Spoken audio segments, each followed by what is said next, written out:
All right, my friends, in this section, we're going to start working on our Travis config file. So without any further delaying on my part, let's flip over to our code editor. Inside of my root project directory, I'm going to make a new travis.yaml file. Now, I want you to remember we have a leading period in the name of this file. So I'm going to put in .travis.yaml, like so. Or we can just do the abbreviation YML, same thing. So .travis.yml. So now inside of here, we're going to eventually end up with a tremendous amount of configuration. Some of the stuff inside of here is going to look rather familiar, and a lot of it is going to be pretty new. So we're going to kind of speed through the stuff that we already understand and get over to some of the new stuff. So the first thing I'm going to do is add on sudo required because we're making use of Docker.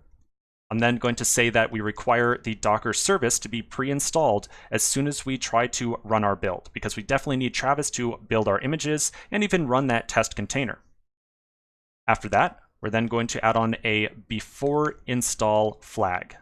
So this is going to be a series of steps that's going to essentially do just about everything up to that point. These first four things right here.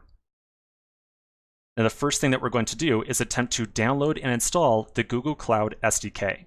So to do so, kind of hard for me to give you a good explanation of where this command is coming from. Essentially, this is something that you would go and do a little bit of research on and just read up on how to install the Google Cloud SDK. Of course, I'm going to show you right now. I just want you to understand that this is kind of, something coming from the outside world. So we're going to do a curl https://sdk cloud.google.com. And then we'll put a pipe, so that's a vertical symbol right there. It's shift and then the key above your return button. That is not an L. So not an L, not a capital L, not a capital I, it's a pipe symbol. And then we'll say bash >sign /dev/null and then a colon, like so.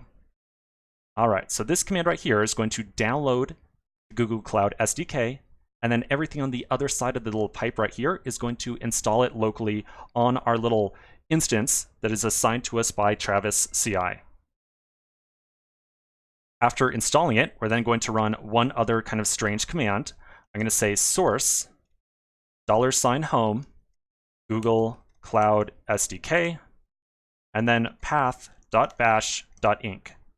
So this right here is going to look at the default install directory of Google Cloud SDK, which is, again, by default at home Google Cloud SDK, and it's going to source the file path.bash.inc. Essentially, that just means that there's some configuration that's going to modify our shell inside of Travis CI inside this file, and we're going to apply that additional configuration through the source command. Again, these two lines of configuration right here, kind of something that you would look up ahead of time and just be told, hey, run these two commands, and it's going to set up Google Cloud locally on your machine for you. Okay, so then after we install this thing, we're going to make sure that Google Cloud, or the CLI, is going to also install the kubectl command, the same one that you and I have been using throughout this course to manipulate our Kubernetes cluster. To do so, I'll write out g-cloud components update kubectl, like so.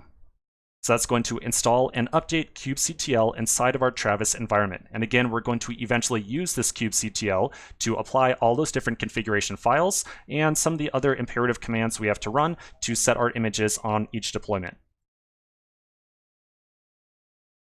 Now, after doing all this initial setup, we then have to do some authorization with Google Cloud, or this gcloud SDK.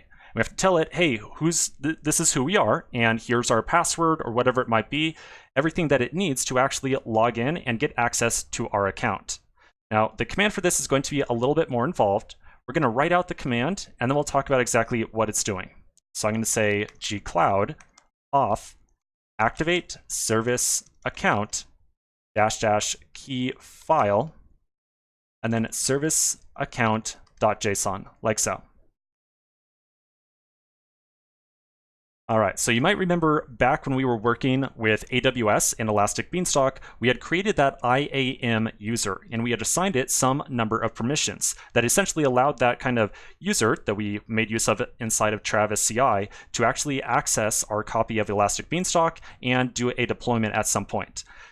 This service account right here, the activate service account, is essentially equivalent to that entire IAM system. So in order to tell Google Cloud, or this SDK, who we are and give it access to our account, we have to activate a service account and then provide a set of credentials inside of a file that we are calling serviceaccount.json. So inside of this file that does not exist yet, we haven't created it, we're going to eventually need to put some information that's going to give clear access to our Google Cloud account.